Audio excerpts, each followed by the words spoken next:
Vous écoutez un podcast cinéma du Centre des Arts d'Enghien-les-Bains. Taxi Driver, c'est sans doute un des films les plus emblématiques, évidemment, du cinéma américain des années 70, ce qu'on appelle le Nouvel Hollywood. Généralement, quand on demande aux gens de citer 4-5 films de cette période-là, il y a en général, il y a Le Parrain, il y a quelques films qui sont extrêmement connus, évidemment, Le Lauréat, peut-être Macadam Cowboy, et il y a évidemment Taxi Driver. Taxi Driver, c'est le film qui va mettre sur orbite, on pourrait dire, la carrière de Martin Scorsese, qui à l'époque, il n'en est pas à son premier coup, c'est déjà son 4e film à Martin Scorsese. On est en 75 lorsqu'il tourne, lui, le film, pendant l'été d'ailleurs 75. Alors c'est assez intéressant, vous allez voir, parce qu'il fait très très chaud au moment où il tourne le film, et ça se voit, notamment, vous allez voir, presque des effets de vapeur à l'intérieur du film lui-même. On sent qu'ils sont habillés comme si c'était l'automne, en même temps il fait 45 degrés quand ils sont en train de tourner Taxi Driver, tourné en 8 semaines. C'est un petit film, en fait, finalement. 8 semaines, un peu plus d'1 million de dollars, donc c'est pas grand-chose à l'époque.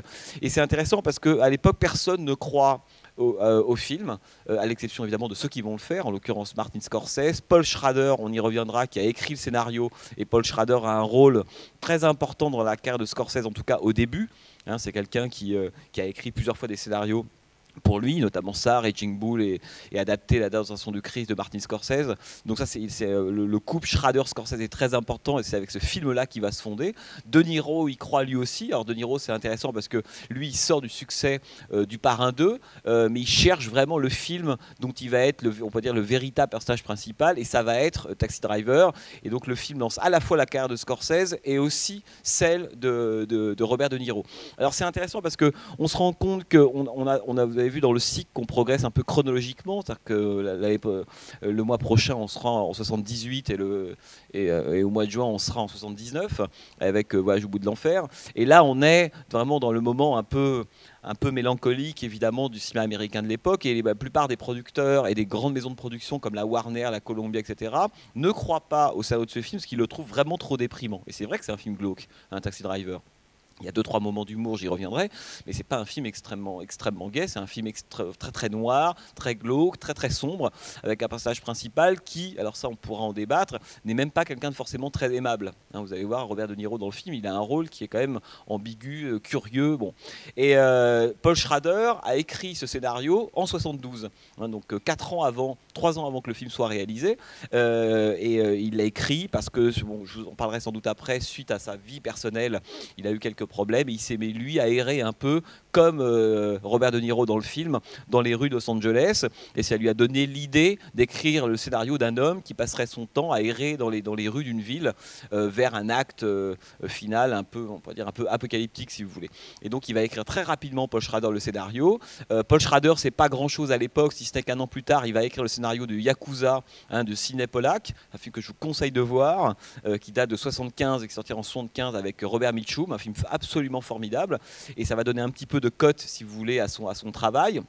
Et il va tenter de remettre le scénario de Taxi Driver en piste. Et là, bizarrement, c'est grâce à Brian De Palma que la rencontre va se faire entre Paul Schrader et Martin Scorsese. Parce qu'à l'origine, quand Paul Schrader donne le scénario aux différents studios, ils ont un petit peu peur, mais ils pensent à un autre cinéaste qui est Robert Mulligan. Ils disent c'est Robert Mulligan, l'homme de l'Escalier interdit, l'homme du Silence et des ombres, de l'autre, de ce film-là. Ils pensent que c'est Robert Mulligan qui devrait réaliser Taxi Driver, et que c'est pas Robert De Niro qui devrait jouer le rôle principal, mais c'est Jeff Bridges, à l'époque, qui sort du Canardeur de Michael Cimino, qui commence à être un acteur qui est un peu connu. Donc c'est assez drôle, l'histoire du cinéma, évidemment, parce qu'on peut se dire que Taxi Driver aurait pu être réalisé par Mulligan avec Jeff Bridges, qui aurait été pas du tout, évidemment, là, le même film.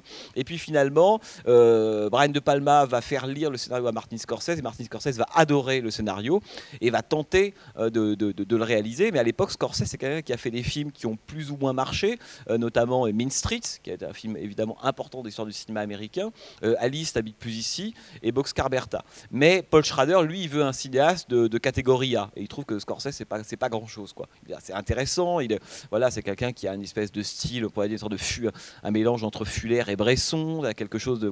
Mais il veut un cinéaste qu'il appelle lui de catégorie A, et pour lui, Scorsese l'est pas. Et puis finalement, Alice n'habite plus ici va sortir, le film va avoir du succès, et Paul Schrader va être convaincu par Scorsese, parce que c'est un obsédé, Scorsese, D'ailleurs, quand on voit Taxi Driver, on comprend que c'est fait par un cinéaste obsédé. Et donc, il va finalement accepter de confier le film à Martin Scorsese. Alors, je vous en dis pas beaucoup plus. Vous allez voir que le film a été écrit d'abord pour être assez drôle, hein, tourné à Chicago, parce que Paul Schrader est quelqu'un qui vient de Los Angeles, il connaissait absolument rien à New York, et Scorsese va lui dire bon, c'est gentil, mais à Chicago, les taxis n'ont pas les mêmes couleurs qu'à New York. À New York, ils sont tous jaunes. Il faut déplacer ton scénario à New York. Alors, Paul Schrader a écrit, mais il fait plein de fautes de géographie, hein, qui se plante dans les avenues, il ne connaît pas la géographie de New York, donc c'est Scorsese qui va tout réécrire évidemment. Et finalement, ils vont tourner ce film-là avec Robert De Niro, avec une actrice qui à l'époque était connue, qui est beaucoup moins maintenant, qui s'appelle Sybil Shepherd. Sybil Shepherd qui avait été révélée dans la dernière séance de Peter Bogdanovich, ça a été d'ailleurs sa compagne pendant longtemps, et qui après une série de films qui n'ont pas fonctionné, va tourner ce film, donc Taxi Driver. Dans le casting, vous avez aussi un acteur que j'aime beaucoup, qui s'appelle Peter Boyle, vous allez le voir, hein, qui joue le rôle de Wizard, le sorcier. Et puis il y a un acteur comique, enfin que la plupart des gens ont oublié aujourd'hui, qui s'appelle Albert Brooks, qui joue le rôle d'un camarade de campagne de Sybil Shepherd. Et c'est drôle parce que Scorsese disait, le problème c'est que ce rôle-là, il est nul dans le film. C'est le seul rôle qui n'a strictement aucun intérêt. Et là, une des idées de génie de Scorsese, et c'est quelque chose que beaucoup de cinéastes reprendront par la suite, c'est que lorsqu'on a un rôle qui est nul, avec des répliques qui n'ont pas d'intérêt, pas de relief, faut les donner à des acteurs comiques. Hein, c'est souvent ce qui se passe. Parce qu'un acteur comique, même avec des répliques ou des phrases qui n'ont pas forcément beaucoup de relief, il va en faire quelque chose, leur donner vie. Vous allez voir que c'est Albert Brooks qui dit ces fameuses phrases qui n'ont strictement aucun intérêt dans le film, mais en fait on oublie complètement parce que lui est vraiment génial, hein, dedans. Donc voilà, le film est donc tourné à New York en très peu de temps. Et alors, dernière chose que je voulais vous dire, on y reviendra parce que c'est un film qui est très très cinéphile, comme tous les films de Martin Scorsese. Amusez-vous si vous voulez à repérer toutes les citations, il y en a tellement que on n'y passera pas évidemment toute la soirée, mais il y a, la musique du film est composée par Bernard Herrmann. Ça, c'est le dernier point important évidemment de Taxi Driver. Bernard Herrmann, qui est l'homme évidemment, qui est totalement associé aux musiques de Alfred Hitchcock notamment, et que le Nouvel Hollywood a commencé un peu à redécouvrir. C'est Brian De Palma qui lui avait confié la partition de Sœur de sang, etc. Et Bernard Herrmann va composer une des plus belles bandes originales de sa carrière, hein, c'est la musique de Taxi Driver. Et le film lui est dédié, vous verrez à la toute fin, si vous restez, ce que j'espère, jusqu'au bout, à la toute fin du générique.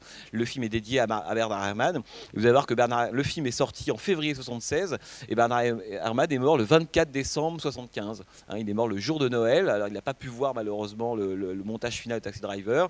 Et c'est pour ça que Martin Scorsese lui a dédié le film à la toute fin. C'est donc là aussi à la fois le premier grand film de Scorsese et le dernier grand film mis en musique par Bernard Herrmann. Voilà. Bon, alors je vous souhaite bonne projection et à tout à l'heure. On s'était dit que chaque film en fait du cycle illustrait à la fois, on pourrait dire un genre, mais aussi parfois un cinéaste. Et Taxi Driver, en fait, c'était censé être le film qui incarnait, on pourrait dire, qui était le plus emblématique d'une veine de films, on pourrait dire, fondée sur la question de l'autodéfense, de la loi. Et alors on a hésité, on aurait pu passer Dirty Harry, hein, de Don Siegel, l'inspecteur Harry. Film génial de 71 avec Clint Eastwood. On aurait pu passer French Connection de William Friedkin ou d'autres films. Bref, on s'est dit que voilà, Taxi Driver était peut-être à la fois un peu plus connu et qu'il fallait forcément passer un film de Martin Scorsese dans un cycle consacré au Nouvel Hollywood, évidemment, quoi, si vous voulez. Mais voilà, c'est pour dire que Taxi Driver rentrait aussi dans cette espèce de cycle-là. Et il faut rappeler qu'à l'époque, lorsque le film sort, à la fois il obtient globalement de très bonnes critiques, il a la Palme d'Or à Cannes, hein, c'est quand même une Palme d'Or pour Martin Scorsese avec ce film-là. Mais aux États-Unis, il déclenche évidemment, hein, on s'en doute, des polémiques importantes, et qu'il y a une partie de la critique américaine qui trouve que notamment toute la fin du film, quand je parle de la fin, c'est les deux fins. Il y a la première fin qui est le massacre, hein, dans cette espèce de bouge de Harvey Keitel. D'ailleurs, je vous redirai un mot là-dessus parce que à l'époque, Martin Scorsese avait peur de la censure, comme certains cinéastes d'ailleurs, et il avait peur qu'on coupe certains plans de cette séquence, tellement cette séquence est violente et elle est gore même. Vous avez vu les doigts coupés, il y a du sang, il y a des gerbes de sang, bon, bref. Et donc, il a eu l'idée au moment de la post-production, au moment de l'étalonnage. L'étalonnage, c'est le moment où on règle les couleurs d'une copie avant de tirer une copie définitive qui va sortir en salle. Il a eu l'idée tout simplement de désaturer à ce moment-là les couleurs de fin. C'est-à-dire que quand vous regardez le film, on se rend compte que les couleurs sont très très fortes autour du jaune, de l'orangé et du rouge pendant tout le film. Et puis sur la séquence de fin, subitement, on a le sentiment que c'est un peu désaturé. Et parce que Martin Scorsese a considéré que l'impact de la violence de cette séquence-là serait moindre si le rouge était moins rouge en gros, et un peu plus rouge, rouge bordeaux, une sorte de rouge lit de vin. Et c'est vrai, quand on voit cette séquence-là, on voit que c'est du sang bien sûr, mais on se dit que les couleurs sont un peu moins fortes, ou voire criardes que celles de l'ensemble du film. Et effectivement, c'est très bien passé. Même s'il a eu des reproches, il a fait quelques micro-coupes par-ci par-là, parce qu'on notamment un plan où on considérait que voilà, on voyait trop le sang sortir, soit de la main, soit de la gorge, etc. Mais il a désaturé l'ensemble pour qu'on ait presque l'impression de voir un film en bichrome, à la fois en noir et blanc, avec un peu de rouge. Hein, et j'aime beaucoup moi, cette séquence de fin. Et donc quand on parle de la fin, on parle de cette séquence-là, et on parle de cette espèce de drôle d'épilogue qui, à l'époque, a posé beaucoup de problèmes à une certaine partie de la critique, qui considérait que c'est un film totalement amoral, parce que non seulement effectivement le type s'en sortait, donc il vit, on voit quand il retourne au bar des taxis drivers, on voit une légère cicatrice sur son cou, mais il s'en est quand même sorti vivant. Non seulement il s'en sort, et en plus il est considéré comme un héros. Hein, on a une sorte de double retournement à la fin. C'est que voilà, non seulement il s'en sort, alors que normalement on pourrait dire, on devrait considérer que dans cette espèce de croisade vengeresse, d'ange exterminateur, plutôt, enfin lui se prend pour un purificateur, mais c'est un ange exterminateur. À la fin, évidemment, lui périsse avec tout le monde. En gros, façon la fin de la Horde sauvage de Peckinpah, la fin d'Alfredo Garcia que vous avez vu, ce moment où de toute façon, je veux dire, voilà, le suicide intime est un suicide collectif, et il vaut mieux tout foutre en l'air plutôt que de continuer là-dedans. Bon. Ce qui est intéressant évidemment à Taxi Driver, en ça le film est assez osé, c'est à la fois le film de Scorsese et le scénario de Paul Schrader, c'est qu'à la fin le personnage s'en sort, ce qui est sa porte ouverte à beaucoup d'interprétations d'ailleurs. À l'époque, les gens se disputaient sur le sens à donner à la toute fin d'Easy Rider. Intéressant. À la toute fin de Taxi Driver, en gros, il y avait deux lectures qui s'opposaient. La première qui disait, oui mais finalement, Travis Bickle est guéri. Hein, voilà, il est guéri, il retrouve cette femme, et finalement il n'a plus du tout ce rapport pulsionnel à elle, presque obsessionnel. Vous avez vu la façon très agressive dont il la drague au début, la grande classe du type qui l'envoie évidemment, qui l'emmène voir un film pornographique, enfin il sait pas vraiment s'y prendre avec les femmes. Et donc la première lecture, c'est qu'il il est guéri, il est devenu un héros, il a sauvé cette petite fille de 12 ans, jouée par Jodie Foster, je vous l'ai pas dit au début bien sûr, Iris, il reçoit la lettre de ses parents, d'ailleurs la photo des parents sur le mur de Travis Bickle, ce sont les parents de Martin Scorsese, qui au départ avait une séquence dans le film, et Scorsese a décidé de les supprimer parce qu'il a eu tout simplement peur que ses parents trouvent le film trop violent et peur de se voir dans un truc aussi dur. Donc finalement au dernier moment il a enlevé la scène avec ses propres parents, mais lui il restait dedans d'ailleurs 2 fois. Si vous avez vu dans le film d'ailleurs, il apparaît une toute première fois sur le muret du QG de campagne de Ballantine, je ne sais pas si vous l'avez vu, c'est lui qui suit du regard Betsy, Sybil Shepherd, lorsqu'elle rentre légèrement au ralenti d'ailleurs, c'est un plan très très Godard. Et la deuxième fois, c'est évidemment lorsqu'il est lui-même un passager du taxi et demande à Travis Bickle de s'arrêter au bas d'un appartement où il voit à la fenêtre, il lui dit ça c'est ma femme, non seulement c'est ma femme, et en plus c'est pas chez moi, et en plus elle va coucher avec un nigger. Bon. Et c'est là d'ailleurs que c'est un moment important évidemment dans le film, puisque c'est Martin Scorsese qui donne, le réalisateur qui donne à Travis Bickle l'idée du Magnum 44. Il lui dit moi j'ai qu'une envie, c'est de prendre un Magnum 44 et de lui tirer un endroit un peu particulier. Et juste après évidemment Travis Bickle rencontre ce fameux vendeur d'armes. D'ailleurs pour la petite histoire, ce vendeur d'armes était pas du tout un acteur, c'était un vrai dealer, hein, quelqu'un qui vendait vraiment des armes et qui vendait vraiment de la drogue, et qui a permis à Martin Scorsese sur le tournage d'avoir accès à des lieux un peu malfamés. Hein, c'était un peu à Hollywood, c'est souvent comme ça. Il y a souvent un mafieux qui traîne dans les parages quand on est sur des lieux ou des tournages un petit peu chauds. En gros, en échange d'une commission, d'un service rendu. Mais c'est vrai depuis les débuts du cinéma américain. Hein, il y a toujours eu des mafieux sur les tournages. Hein, depuis les années 10 à Taxi Driver, et là en gros c'est cet homme-là que vous voyez qui a permis à Martin Scorsese de tourner dans certains lieux malfamés de New York. Et d'ailleurs ce qui est aussi assez passionnant quand on voit Taxi Driver, c'est que c'est aussi un documentaire génial sur le New York des années 70. C'est-à-dire qu'il y a certaines séquences, une grande partie sont tournées à Manhattan, et pour ceux qui connaissent New York en gros depuis une quinzaine d'années, c'est plutôt la même ville. c'est complètement fou. Que quand c'est un film qui documente de façon géniale, comme French Connection d'ailleurs, ce qu'a été New York dans les années 70 aux États-Unis. Alors après, bon, je reviendrai après là-dessus. Mais donc il y avait deux lectures, et puis il y a l'autre lecture de la toute fin du film, qui est une lecture beaucoup plus ironique, et c'est celle que donnaient Scorsese et Schrader, qui disait finalement le sort de Travis Bickle à la fin, bon, il s'en sort très bien, mais en tout cas le sort que lui réserve la société ne dépend de rien. C'est-à-dire que ou bien il tue le sénateur qui se présente, qui est en lice pour la campagne présidentielle, auquel cas c'est un paria, en prison, criminel absolu.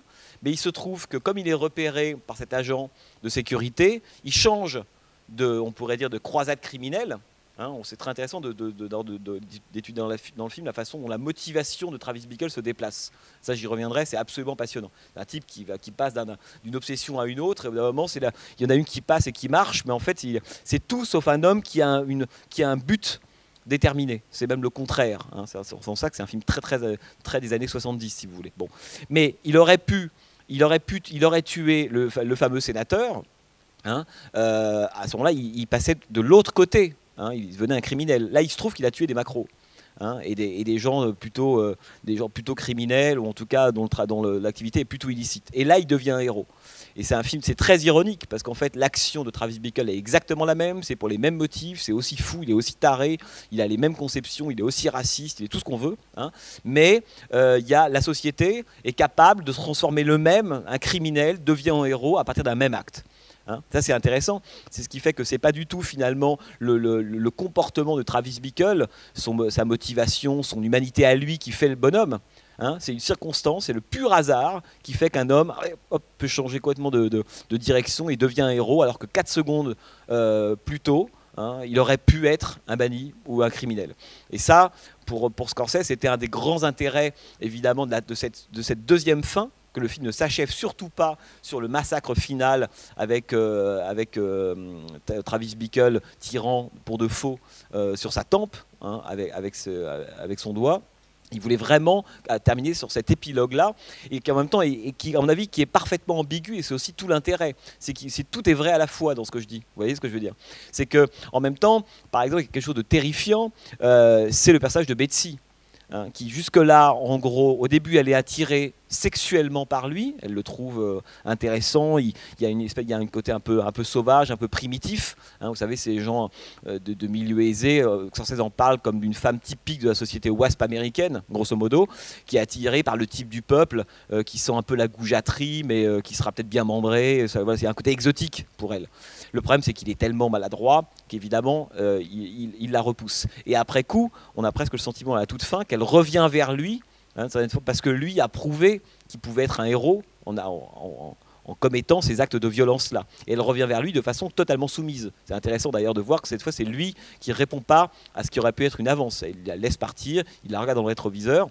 Et d'ailleurs, ce qui est assez passionnant dans le film, c'est que vous avez vu, il y a un très très drôle de plan où on voit le regard de Robert De Niro dans le rétroviseur, très très rapide à la fin, et on revient sur cette espèce de plan totalement flou de New York, qui renvoie exactement au plan du début.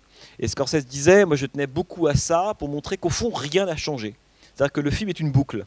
C'est pas du tout, contrairement à ce qu'on croit, ou contrairement à ce que croit la société du film américaine, en faisant un héros des articles de presse, un héros s'est vengé, etc. Non, le type est exactement le même, rien n'a changé, et ça sera sans doute la même chose. C'est le coup d'après, il tuera peut-être un politique, peut-être quelqu'un d'autre. Et c'est assez beau parce que c'est un film qui fait totalement du surplace. D'ailleurs, Taxi Driver, c'est un film là-dessus. Ce qui fait par moments, ça peut être un film difficile à voir, tellement le film tourne en rond. D'ailleurs, toute la, on pourrait dire la stratégie de la mise en scène de Scorsese, c'est ça, vous avez vu, c'est l'homme qui arpente toujours les mêmes choses, qui passe son temps à tourner en rond, qui ne progresse jamais. Il y a cette idée d'un personnage qui est un peu comme... En fait, l'idée du personnage de Travis Bickle, et c'est pour ça que c'est un personnage, si vous voulez, intéressant, c'est qu'il y a eu un philosophe qui s'appelait Gilles Deleuze, qui avait... écrivant sur le cinéma américain, disait il y a un moment de bascule dans le cinéma américain qui correspond au moment du de Hollywood, où d'un seul coup, on pourrait dire tout ce qu'un personnage voit, ce qu'il a, ne se transforme pas en action. C'est-à-dire qu'il a un constat sur le monde, là en l'occurrence, il trouve que tout est pourri, il veut tout nettoyer, il délire ce monde-là. parce qu'il ne faut pas oublier que le film, plus on avance dans le film, plus on rentre dans le mental malade de Travis Bickle. C'est pour ça qu'il y a une faute, à mon avis, dans le film, c'est la fameuse séquence entre Harvey Keitel, le souteneur, et la jeune prostituée. Parce que c'est une séquence qui n'est pas prise dans le regard de Travis Bickle et qui, dans la logique du film, pose un problème. Parce qu'il n'y a pas un plan qui ne soit pas un plan dans lequel le personnage central soit, ou un plan qui ne soit pas le contre-champ ou pris dans le point de vue de ce personnage-là. Et cette séquence-là est une faute, si on veut, en termes de mise en scène, parce qu'elle rompt ça. Elle rompt ce principe. Il n'y a aucune raison que d'un seul coup, on voit quelque chose qui soit hors du regard de Travis Bickle. Alors pour moi, toute la puissance du film, c'est justement qu'on est pris en permanence dans cette espèce de regard malade, légèrement décalé. Alors attention, la façon dont Scorsese travaille sur la dimension mentale, elle est très très subtile.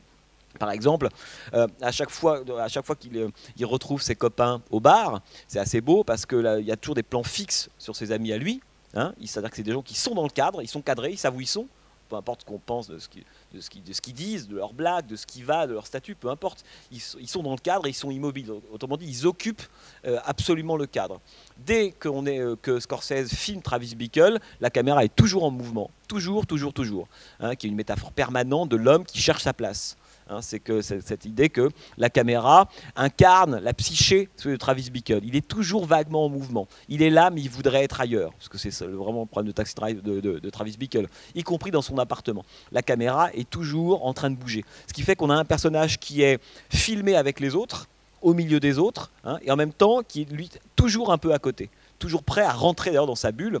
Il y a 2-3 très très beaux plans là-dessus, notamment le plan de l'Alka-Seltzer, de l'aspirine, qui est une référence d'ailleurs de Martin Scorsese à un plan similaire dans 2 ou 3 choses que je sais d'elle de Jean-Luc Godard, si ce n'est que Godard plonge sur une tasse de café, il ne plonge pas sur un verre d'eau avec une aspirine à l'intérieur, mais c'est le moment où parce que c'est évidemment un film qui va crescendo, c'est le moment où Travis Bickle va rentrer dans sa bulle. L'idée, tout le film, c'est l'histoire d'un personnage, grosso modo, qui n'arrive pas à s'intégrer dans la société dans laquelle il arrive, parce que n'oublions pas qu'il arrive du Vietnam, le passé de Travis Bickle est important, c'est quelqu'un qui revient de l'enfer vietnamien, d'ailleurs la première séquence du film avec les fumées, ces couleurs orangées, feu, cette espèce de taxi gigantesque et monstrueux, et puis lorsqu'il rentre dans le bureau du répartiteur avec la fumée au premier plan, il sort de l'enfer, voilà. Dans son mental, c'est ça. Et maintenant, il sort de l'enfer, il a appartenu à la compagnie King Kong d'ailleurs, c'est assez drôle. Et donc il va tenter de se réintégrer dans une société américaine qui en milieu des années 70 en trouvant ce travail de chauffeur de taxi. Et tout le problème, c'est qu'il n'y arrive pas. Donc il y a 2 solutions face à ça. Ou bien, première solution, il tente de pénétrer dans cette société-là. C'est le moment où il met un costume pour aller chercher Betsy. Là, il laisse tomber son habit de taxi marine, quoi. Entre parenthèses, sont les habits de Paul Schrader, le scénariste, que De Niro a emprunté pour sa tenue de Taxi Driver. Pas la coupe de Mohawk, mais les habits. Voilà. Et donc au début, il tente de faire un pas. Il a conscience. Ce qui est intéressant, c'est que c'est un personnage qui a conscience aussi qu'il y a un truc qui tourne pas rond. Regardez cette fameuse séquence avec Wizard, quand on lui dit il y a des trucs bizarres qui tournent dans ma tête. L'autre ne comprend rien, c'est pas réagir. Mais voilà, entre ça, le Magnum, et peu à peu, il va. On sent qu'évidemment, le carnage final est inéluctable. Et on y va tranquillement. Bon. Et donc la première étape du personnage, sa première tentative, c'est de sortir de sa bulle.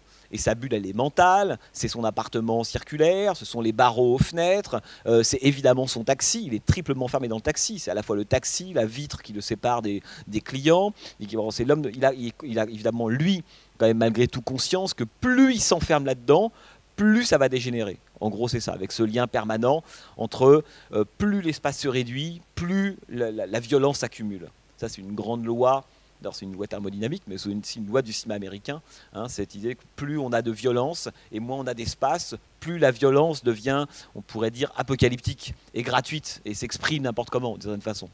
Et il a conscience de ça. Donc, au début du film, il tente de sortir de sa bulle. Et c'est là notamment, c'est une séquence extraordinaire quand il rentre, par exemple, dans le bureau du QG de campagne à aller voir Betsy. Et là, je ne sais pas si vous avez remarqué, il est filmé caméra à l'épaule, il est totalement instable, on sent qu'il n'est plus dans son monde du tout, il fait tâche totalement là-dedans, hein, il est méprisé. Et évidemment, cette tentative va se solder par quelque chose d'extrêmement violent, puisqu'il va l'emmener voir ce film porno, il tente de la contacter, il lui envoie des roses, elles lui sont toutes revenues. Hein. D'ailleurs, à la fin, il met le feu à ses roses, d'ailleurs, c'est drôle de voir combien est-ce que sa chambre se transforme en salon funéraire. Si vous regardez bien, il y a des bougies, des croix, des roses. Il va mettre le feu à tout ça. C'est le grand feu purificateur de la fin. Hein. Mais en gros, c'est ça. Et au début, il tente de faire un pas. Et comme il est violemment rejeté, il va s'enfermer, évidemment, dans sa bulle. Et au bout d'un moment, laisser totalement tomber la réalité. C'est ça qui est évidemment, le film travaille ça. C'est-à-dire que quand on se dit, quand je vous dis tout à l'heure New York, et on verra plus New York comme ça, à la fois c'est vrai et faux. C'est vrai parce qu'effectivement, quand on voit d'autres films de la période, c'est génial de voir que c'est une ville comme, enfin, qui n'existe plus. Et en même temps, le New York qu'on voit est tout sauf un New York réaliste. Hein. C'est que, je ne sais pas si vous voyez les endroits par lesquels il passe, les habitants ou la faune qu'il est en train de croiser, les inscriptions, ce sont que des éléments qui tournent autour du vice. Hein, de la prostitution et du sexe. Il n'y a que ça. On a l'impression d'être en permanence, je sais pas, dans le quartier du Dam à Amsterdam. On se dit, mais New York, on a l'impression que c'est celui appelle cette espèce de gigantesque égout ou dépotoir à ciel ouvert, ce qu'il dira au candidat dans la voiture. Et donc Scorsese filme non pas la réalité, mais filme la façon dont, évidemment, ce personnage voit ce monde-là. Il le voit de façon totalement biaisée. Alors c'est assez beau de voir, de voir la façon dont il filme les Noirs. Par exemple, donc on a Travis Bickle, et un type, on comprend très très vite qu'il a fait une fixation sur les Noirs. Hein, son altérité à lui, il n'a plus les Viet Cong, donc arrivé sur le territoire américain, c'est les Noirs. Et la façon dont Scorsese filme les Noirs, c'est assez drôle parce qu'on se dit qu'ils sont tous menaçants là-dedans. On est dans la caricature permanente. Même lorsqu'ils sont dans le bar, vous vous souvenez, on a Travis Bickle qui regarde 3 Noirs. Est-ce que ces Noirs existent dans le plan ? C'est assez drôle. Hein. Est-ce qu'on n'est pas juste dans une espèce de projection complètement folle ? On a l'impression d'être dans un truc de blaxploitation, si vous voulez, avec des Macs, avec des grosses bagues, des lunettes noires. C'est tellement énorme qu'il y a des moments où le film flirte avec le plan impossible. C'est-à-dire que je ne sais même pas si ces noirs-là sont vraiment assis comme ça, comme des macros évidents, dans cette espèce de bar. Peut-être que c'est juste une vision, évidemment, de Travis Bickle. Hein, vous avez vu le moment où il va tuer le noir qui attaque la petite supérette, etc. Et donc, on a la façon dont Scorsese filme ça, montre le racisme, hein, évidemment, du personnage. Il a décidé que la faune, son problème, sont en gros les macros, les noirs, la prostitution. Tout ça se mélange jusqu'à un cocktail évidemment explosif à la fin. Donc c'est un film qui est un film totalement mental, si vous voulez. Mais tout le problème, alors je voulais revenir sur cette question de l'action, ce qui à mon avis est très intéressant, c'est que c'est un personnage qui, contrairement à Dirty Harry, par exemple, Dirty Harry, inspecteur Harry Callahan, Clint Eastwood dans le film Don Siegel, contrairement au rôle joué par Charles Bronson dans Death Wish, un Justice dans la ville. Vous avez peut-être vu ce film, d'ailleurs sorti 1 an auparavant, qui a eu un impact colossal sur le cinéma américain. Vous savez, cet architecte non violent, libéral, joué par Bronson, qui un jour, suite à la mort, à l'assassinat de sa femme et grande blessure de sa fille par 3 malfrats new-yorkais, décide peu à peu, hein, pareil, c'est un même trajet vers la violence, de prendre les armes pour se venger des assassins de sa femme et de sa fille. Évidemment, l'ironie du film, c'est qu'il va se venger de tous les malfrats de New York, mais il ne tombera jamais sur l'assassin de sa fille. Bon. Ce qui est le côté pervers d'un Justice dans la ville, si vous voulez. Et là, ce qui est intéressant, c'est que Travis Bickle n'a pas du tout une espèce de visée classique comme ça. En fait, il veut rien. Tout le problème de Travis Bickle, c'est qu'il ne veut rien, mais il a une pulsion, il a une violence, on pourrait dire, à convertir et à dépenser. C'est ça le vrai sujet du film. C'est pour ça que, donc je reviens à ce que disait Gilles Deleuze, en ce qu'il disait, le cinéma américain classique, c'est une action. Un personnage veut obtenir quelque chose, et il va mettre en œuvre une série d'actions pour l'obtenir. Voilà. Donc ça prend un film, 1h30, obtenir une femme, un territoire, un commerce, enfin peu importe. C'est le grand trajet, si vous voulez, narratif du film. Bon. Le problème de Travis Bickle, c'est qu'en fait, on ne sait même pas ce qu'il veut obtenir. Son problème, c'est qu'il a une pulsion, il arrive dans le film, il est gonflé de violence, une violence qui vient du Vietnam, évidemment, et donc il faut qu'il la dépense. Ce qui fait que c'est quelqu'un qui n'a pas d'action particulière, il s'en fout, il a des pulsions.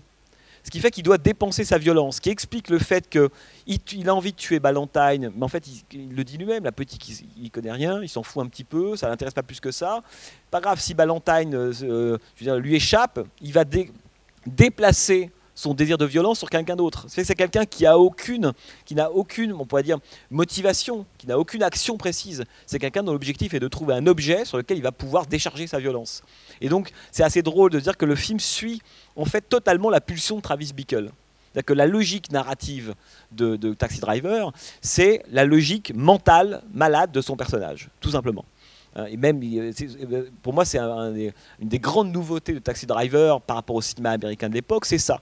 C'est qu'on croit qu'on va d'un endroit A à un endroit B, et en fait, pas du tout. On y va totalement, on pourrait dire, par hasard, en suivant la pulsion. Il veut Betsy, il l'a pas, pof, il va tomber sur Jodie Foster. Il veut tuer quelqu'un, ça marche pas, il va sur quelqu'un d'autre. Alors que normalement, quelqu'un d'un film américain classique qui a le projet de tuer un candidat à la présidence des États-Unis, il consacre sa vie, ou 2 heures du film à ça. Lui, il s'en fout complètement. Le problème, il n'est pas là. Donc, c'est un personnage qui agit non plus par une action, mais qui agit par une pulsion. Et ce passage de l'action, si vous voulez, à la pulsion, c'est un des moments très modernes, si vous voulez, du cinéma américain de l'époque. C'est pour ça qu'à la toute fin du film, on peut considérer qu'effectivement, on a atteint une sorte de boucle. C'est-à-dire que le film va recommencer, il n'y a aucune raison, encore une fois, que lui, tout simplement, s'arrête. Et c'est assez beau, je trouve. Il y a des plans très très célèbres, mais par exemple, lorsqu'il ressort chez le répartiteur.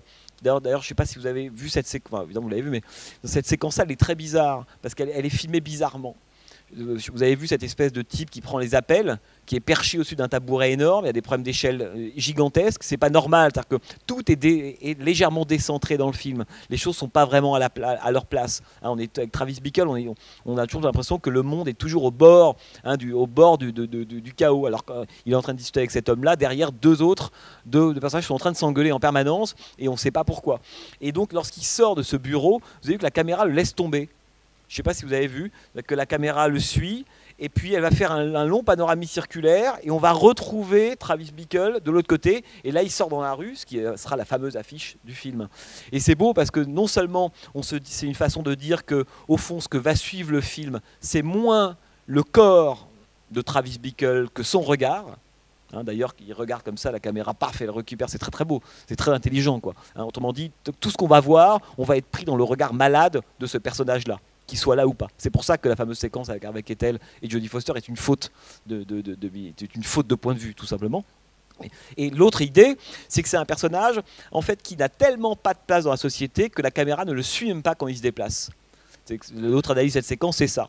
C'est-à-dire qu'en fait, il sort du bureau, la caméra le suit, un peu comme au début du lauréat, je ne sais pas si vous vous souvenez, quand il sort de l'aéroport, tout le monde s'en fout, la caméra ne le remarque même pas, il ne fait pas événement. Là, c'est pareil. C'est-à-dire qu'il sort, et plutôt que la caméra accompagne son mouvement, la caméra fait son petit travail tout seul, et on retrouve De Niro à gauche sur le côté, comme s'il attendait que la caméra s'intéresse à nouveau à lui pour pouvoir continuer son trajet. C'est un moment génial, pour mon avis, de Taxi Driver. Et là, il sort dans la rue, vous avez vu ce fameux fondu, puisque généralement un fondu au cinéma, fondu enchaîné, un fondu au cinéma, ça sert tout simplement à montrer l'écoulement, le changement de lieu quand on fait un fondu enchaîné. Pas un cut, mais un fondu enchaîné entre deux moments. Un personnage est passé d'un endroit à un autre, ou on est passé d'un endroit à un autre. Là, ce qui est extraordinaire, c'est qu'il fait un fondu enchaîné sur une même rue, alors que le personnage a dû faire 15 ou 20 mètres. On se dit, alors, Scorsese dit, ça, c'est une référence très directe à un plan similaire de L'Homme des Vallées Perdues de George Stevens. Shane, grand film américain, pas génial, mais film important dans la culture pop américaine. Bon, avec le moment où le méchant de ce western-là, joué par Jack Palance, rentre dans un bar, et George Stevens fait à ce moment-là un même fondu enchaîné. Et qu'il arrive, fondu enchaîné, il est juste un peu plus près, mais il n'a pas changé de lieu, il n'a pas changé d'espace, il fait toujours le même mouvement. Voilà. Et donc ce fondu enchaîné, il est très très curieux, mais il dit aussi très très bien l'inadéquation du personnage. C'est-à-dire qu'on a un personnage qui occupe cet espace-là, mais qui vit dans un autre espace-temps. Vous comprenez ça? Et ça, c'est par des petits détails. Et d'ailleurs, Paul Schrader dira, en voyant Taxi Driver, parce que lui est le scénariste, il n'est pas le cinéaste évidemment, et il dit, c'est en voyant ce plan-là que j'ai su que Scorsese devait faire un chef-d'œuvre. Que cette simple idée du fondu enchaîné sur la marche de Robert De Niro, qui en fait, avance, mais marche, mais n'avance pas. fait du surplace, comme si sur un même espace, il y avait une faille temporelle, et lui occupait un espace, presque une sorte de bulle de temps qui n'était pas du tout la même que les autres. C'est à ce moment-là, c'est ce que Schrader dit, qu'il a considéré que c'était sans doute, voilà, là on était rentré dans le chef-d'œuvre que lui avait écrit, si vous voulez. Et donc c'est assez passionnant de voir la façon dont Scorsese travaille en permanence cette idée d'un film totalement mental, si vous voulez. On est vraiment là-dedans, c'est-à-dire que tout ce qu'on voit, c'est faux. Tout ce qu'on voit, c'est faux. On est pris dans la paranoïa, parce que c'est un grand film sur la paranoïa. Jean-Paul me disait, c'est super avec Taxi Driver, on quitte enfin l'année 74 sur laquelle on est resté pendant 3 séances, parce que c'est une grande année du cinéma américain, 74. Mais là, en fait, c'est pareil. On est toujours dans la paranoïa, c'est un affect très important de Nouvelle Hollywood. Et là, le personnage est un personnage qui est évidemment totalement paranoïaque et qui est aussi totalement schizophrène.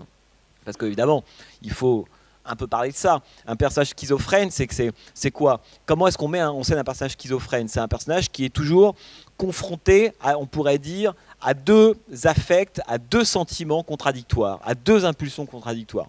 Il y a la fameuse séquence de You're Talking to Me, qui est devenue évidemment la séquence culte du film, lorsqu'il parle, il parle à lui-même comme si lui-même était quelqu'un d'autre face à son miroir. Là, il faudrait revoir la séquence, mais c'est très très beau, la façon dont Martin Scorsese filme la schizophrénie à ce moment-là. Il ne filme pas un personnage qui s'adresse à son double, il filme un personnage qui s'adresse à quelqu'un d'autre, grâce à la mise en scène uniquement, parce qu'il change d'axe, enfin bref. Donc il y a ce moment-là, la schizophrénie, et puis c'est aussi, moi, il y a une idée que je trouve géniale, c'est évidemment l'idée de son habit, lorsqu'on le voit ressortir du taxi au moment du 2e discours du sénateur, la caméra remonte le long de son corps, et là on tombe sur cet homme avec sa coupe de mohawk. Le type qui est fou. Non seulement le type est fou, mais surtout, il est profondément américain. C'est-à-dire que quand il va, pour moi, c'est une des grandes idées du film, c'est la tenue de Travis Bickle, l'évolution de sa tenue. Et notamment l'idée qu'on puisse avoir un personnage qui arrive à 1h20 du film à d'un côté les habits d'un Marines et de l'autre une coupe de mohawk. En gros, c'est comme si on avait un Marines et un Viet Cong sur le même corps. C'est-à-dire que c'est la tenue vestimentaire de Travis Bickle est une tenue impossible, totalement contradictoire. C'est quelque chose d'extraordinaire. C'est qu'évidemment, il considère qu'il va vers une sorte de pureté. Ça, c'est le grand truc américain. Là, il faut aller retourner vers la source, vers l'origine, pour retrouver une pureté dans la violence. Là, vous avez vu le moment où, effectivement, le travail sur le feu, il se brûle, il voit s'il résiste, on voit qu'il va avoir une sorte de purification. Et le pire, c'est qu'il pense qu'il va légitimer sa violence parce qu'il retourne à une forme d'origine. Et la forme d'origine, évidemment, sont les Amérindiens. Et là, coupe de mohawk. Donc le personnage est évidemment complètement fou, puisqu'on pourrait dire que c'est d'un côté un Marines, un Viet Cong, sur le même corps. C'est à ce moment-là, c'est un personnage qui est totalement scindé en 2.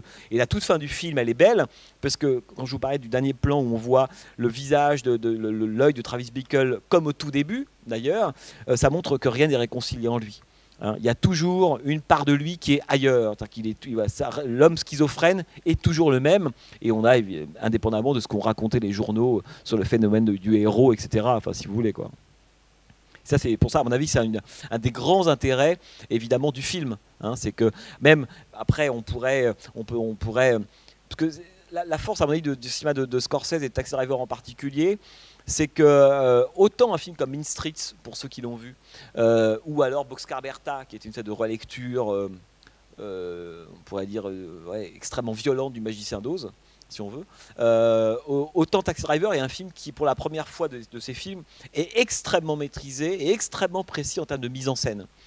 Il y a un plaisir de filmer chez Scorsese, et ceux qui ont vu dans le sens du Christ, Les Affranchis, Casino savent ça. Et là, en même temps, on sent qu'il se retient, on pourrait dire par moments. C'est à la fois un plaisir de mise en scène, c'est très précis, il y a des mouvements de caméra, mais par exemple, la façon dont Travis Bickle est présenté au début, on sent que le Taxi Driver, l'homme fait corps avec sa machine, mais il est déjà complètement morcelé. On a un bout du taxi, et puis on a un phare, et puis on a un rétroviseur, et hop, on a une espèce de rodateur, je ne sais pas comment ça s'appelle ce truc-là. Et ensuite, on a le regard de Travis Bickle. Travis Bickle nous est toujours présenté par morceaux. C'est ça qui est vachement intéressant. Et il pense effectivement que la violence va le ressaisir. Mais au début, c'est un être qui est totalement fragmenté, totalement atomisé, qui rentre dans le cadre. Alors après, 2-3 petites choses sur les références du film. Il y a une référence qui est évidente, alors c'est évidemment le pickpocket de Bresson. c'est ce qu'avait en tête Paul Schrader quand il a commencé à écrire le scénario du film. Paul Schrader a été critique de cinéma d'abord, et critique du cinéma, est rentré à l'UCLA, qui est la grande université du cinéma en Californie, et avait fait sa thèse sur le style transcendantal de Ozu, Dreyer et Bresson. C'est assez drôle quand même. Taxi Driver, ça vient de l'esprit de cet homme-là. Bon. Et quand Paul Schrader a écrit le scénario de Taxi Driver, en gros, il a juste envie de faire pickpocket avec un taxi driver de New York. C'est ça la grande référence. D'ailleurs, la chambre de Taxi Driver est une citation de celle du film de Robert Bresson. Le discours, la voix off qui commente en permanence comme un malade l'action, qui en dit très long sur le personnage, est aussi une citation du personnage de Pickpocket. Et l'idée qu'on va vers un acte qui va vous définir, un acte ultime, est aussi quelque chose qui vient du film de Bresson. Ça, c'est une première référence importante. Godard, je vous l'ai dit plusieurs fois, est quelque chose qui à cette époque-là, dans le cinéma américain, dans celui de Scorsese, a aussi évidemment une influence. Et notamment, Scorsese dit, la première fois que Betsy rentre dans le QG de campagne, un peu au ralenti, il dit c'est une citation d'un des derniers plans du Mépris. Mais le Mépris de Godard étant le film préféré de Scorsese. Il le recitera d'ailleurs dans Casino, je ne sais pas si vous vous souvenez. Il reprend la musique de Georges Delerue lors de la rencontre entre Joe Pesci et Robert De Niro dans le désert du Nevada. Une séquence absolument géniale. Vous avez tous vu ce Casino, ça, bon, plus la musique de Delerue, c'est quand même une des musiques les plus évocatrices, presque même trop d'ailleurs. Et donc voilà. Donc il y a Godard. Il y a aussi alors un autre film que Scorsese cite dans Taxi Driver, mais c'est sans doute le film américain, à part Le Magicien d'Oz, le plus cité par les cinéastes du Nouvel Hollywood, c'est The Searchers, La Princesse du désert de John Ford, film de 57. Vous avez peut-être déjà parlé de l'importance de ce film-là pour les cinéastes du Nouvel Hollywood. Et là, c'est évidemment la citation de Searchers, c'est cette espèce de mission que veut accomplir Travis Bickle en allant sortir Iris des griffes des macros. Il ne va pas sortir, là pour le coup, Natalie Wood des griffes des Indiens, mais le regard de Travis Bickle sur les macros est le même que celui de John Wayne sur les Indiens Navarro dans le film de John Ford. C'est le mal, ils violent les femmes, ils sont des sauvages, etc. Et il faut purifier le territoire américain de ces gens-là. C'est ce que pense John Wayne et Ethan Edwards dans le film de John Ford. Et donc Travis Bickle, dans l'épisode Jodie Foster, si on veut, c'est une reprise intégrale de The Searchers. C'est vraiment ça, si on veut. Et c'est beau de se dire ça parce que, pourquoi je vous parle de cette référence-là, il y en aura évidemment beaucoup d'autres à citer, mais parce que La Princesse du désert a été, pour les cinéastes du Nouvel Hollywood, un film très important. Vous savez, je vous avais peut-être dit il y a quelques mois qu'une des grandes différences entre le Nouvel Hollywood et la nouvelle vague française, c'est que la nouvelle vague française voulait faire un peu table rase de ce qui avait eu lieu auparavant. Ils voulaient vraiment repartir de zéro. De tout, d'autres acteurs, d'autres façons d'écrire, tourner en extérieur. Ils voulaient faire table rase, à part un ou deux qu'ils acceptaient, des gens comme Bresson, comme Renoir, il y avait très peu, table rase. Le cinéma américain, ce nouveau cinéma américain qui émerge à partir de la fin des années 60, lui a un rapport beaucoup plus ambigu à ça. C'est-à-dire qu'il n'a pas du tout envie de faire table rase des classiques. Il veut reprendre cette ligne-là dans un temps nouveau, avec une époque différente, etc. Et c'est assez beau de se dire que John Ford, le John Ford tardif, pas celui de la Chevauchée Fantastique en gros des années 30, mais celui des années 50, a beaucoup marqué le cinéma du Nouvel Hollywood. Et pour La Princesse du désert, c'est sans doute un des premiers films du Nouvel Hollywood. C'est un film qui date de 57, mais c'est déjà un film du Nouvel Hollywood. L'idée d'un trajet, souvenez-vous, vous avez tous vu The Searchers, non ? Non ? Regardez-le, The Searchers, film qui date de 57, qui raconte juste l'histoire d'un homme joué par John Wayne qui revient de la guerre de sécession, qui s'appelle Ethan Edwards, et qui retourne dans sa famille. Et puis en gros, sa famille est massacrée, et surtout, une des petites filles de la famille a été enlevée. Et là, ce personnage-là, avec un autre, va parcourir le territoire américain pour repartir à la recherche de cette petite fille qui, entre-temps, va grandir parce que les années passent, et un jour, c'est Natalie Wood, il va la retrouver. Le problème, c'est que Natalie Wood, elle est très bien chez les Indiens Navarro, qu'il avait enlevé 15 ans auparavant, et lui va tenter de force de l'arracher à ce milieu pour qu'elle retrouve le giron familial. C'est un film absolument magnifique. Et pourquoi c'est un film très important ? Parce que John Wayne, dans ce film, n'est pas du tout sympathique. Bon, il n'est déjà pas dans Red River de War Dogs, mais là, il n'est pas du tout. On a un personnage quasi raciste, mais plus que raciste, un personnage qui est absolument odieux, et qui incarne cette espèce d'ambiguïté, voire de modernité, non, pas de problème. Qui incarne cette espèce de modernité que reprendra le Nouvel Hollywood. Le Nouvel Hollywood, on sait bien que les personnages noirs et blancs n'existaient pas. Ils étaient tous un peu gris, tous un peu ambigus. On ne savait pas trop Comment les prendre? C'est ça les grands personnages évidemment de l'époque. Et le film de John Ford a une influence capitale parce que les cinéastes du Nouvel Hollywood considéraient que c'était un peu le premier film de leur mouvement à eux. C'était ça. Hein. Un film qui tourne en rond, qui n'avance nulle part, qui glorifie pas pour le coup pas du tout la violence, avec un personnage qui est à la fois pas aimable et en même temps compréhensible. D'ailleurs, c'est ce que disait Paul Schrader de Travis Bickle. Il disait c'est un homme qu'on peut comprendre mais qu'on peut pas tolérer. Voilà, c'est exactement ce qui est demandé aux spectateurs devant Taxi Driver, c'est ça, l'éternel problème, comprendre, justifier. Souvent, il y a eu souvent des débats, y compris politiques en France là-dessus. Mais voilà, c'est ce que disait Paul Schrader. On doit comprendre ce personnage, évidemment, si on ne comprend pas, ça n'a pas d'intérêt. On doit le comprendre, et en même temps, le tolérer, non, c'est autre chose. C'est un passage quand même très particulier, parce qu'on passe quand même 1h55 calé à son point de vue. Hein, sachant que dans le film, aucun autre personnage n'est sympathique. Hein. Betsy est quelqu'un de plutôt odieux, son colistier est atroce. Aussi, il y a Jodie Foster qui est une sorte d'éclat, de pureté, etc. Les autres, ses copains taxi drivers sont un peu bas de plafond, pas très drôles. Donc on est vraiment dans un univers très très glauque. Hein. Il y en a pas un pour racheter l'autre. Dans Taxi Driver, si vous voulez. Et donc, je reviens au film de John Ford. C'est important parce que c'est un film qui aura un impact très important sur les cinéastes du Nouvel Hollywood. Et d'ailleurs, ça serait presque un cycle à faire d'ailleurs, La Princesse du désert et le cinéma américain, et de voir combien il y a eu de remakes cachés de ce film-là. Par exemple, Paul Schrader, quelques années plus tard, réalisera lui un film que je vous conseille de voir, qui s'appelle Hardcore, un film avec George C. Scott qui raconte comment est-ce qu'un chef d'une petite entreprise familiale du Middle West américain, protestant, extrêmement rigoureux, un jour envoie sa fille dans une sorte de colonie de vacances avec d'autres enfants du village, et puis il n'a pas de nouvelles d'elle, on apprend qu'elle a disparu et qu'elle s'est sans doute faite enrôler, kidnappée par le milieu pornographique californien à Hollywood. Et lui décide de prendre sa voiture et d'aller chercher sa fille, comme Ethan Edwards dans le film de John Ford, et l'arracher à ce milieu-là. C'est drôle parce que Hardcore est un film qui a beaucoup de choses en commun avec Taxi Driver. Star Wars a des moments qui sont des moments peut-être du désert. Voyage au bout de l'enfer, que vous verrez comme dernier film du cycle, le dernier tiers de Voyage au bout de l'enfer est un remake intégral du désert de John Ford. Et on pourrait multiplier les exemples. C'est un film qui a eu un impact considérable sur le cinéma américain.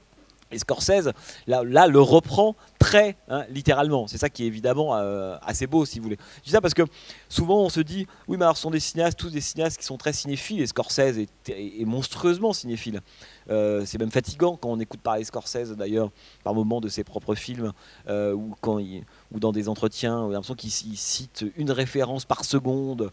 Et même là, à propos de Taxi Driver, ce plan de feu rouge ou de feu vert, ça vient d'un film de Michael Powell, ça vient de ça. Bon, d'un moment, on est fatigué, c'est cette avalanche de références, mais en même temps, il y en a certaines qui ont du sens, quoi. Et je pense que la filiation avec John Ford, qui est vraiment le grand maître du cinéma américain, et tous sont allés chercher chez Ford une façon de reconstruire ou de reprendre la ligne.